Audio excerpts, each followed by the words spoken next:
Mummy కాకరకాయ తొక్కు కాకరకాయ తొక్కు కాకరకాయలు శుభ్రంగా కడిగి కోసి కొంచెం చింతపండు ఉప్పి కొంచెం పసుపు వేసి ఉడకబెట్టుకొని చట్నీలో పోసుకోవాలి.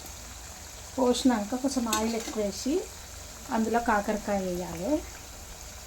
ఇగో ఎల్లిగడ్డ దొడ్డు పొడ్డు నూరిన ఎల్లిగడ్డ బాగా వేడి మీద ఉడకాలి. కాకరకాయ ఆ పచ్చితనం అంతా పోవాలి. అది వేసిన తర్వాత ఎంత స్మెల్ బాగా వస్తుంది చూడు. ఎల్లిగడ్డ పచ్చపక్క దంచుకొని ఎల్లిగడ్డ వేయాలండి. వేస్తే ఇది కొంచెం ఫ్రై అవుతాయి.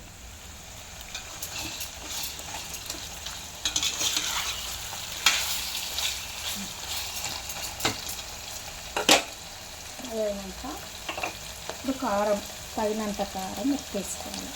ఇది నెల రోజులైనా ఉంటుంది. షుగర్ పేషెంట్కి చాలా మంచిది. దీనికి కావాల్సిన పదార్థాలు కాకరకాయ బాగా శుభ్రం చేసి కడిగి ఉడికించుకోవాలి. కొంచెం చింతపండు వేసి ఉడికించి జల్లెట్లు ఆరబెట్టేసి ఆ నీళ్ళు పోయిన తర్వాత మళ్ళీ ఆయిల్ ఎక్కువ వేసి అందులో ఈ కాకరకాయ వేయాలి.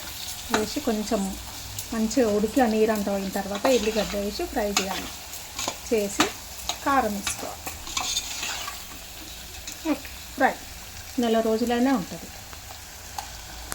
కాకరకాయ పచ్చడి ఆరోగ్యానికి మంచిది, తినడానికి కూడా టేస్టీ ఉంటుంది, బాగుంటుంది. ఓకే,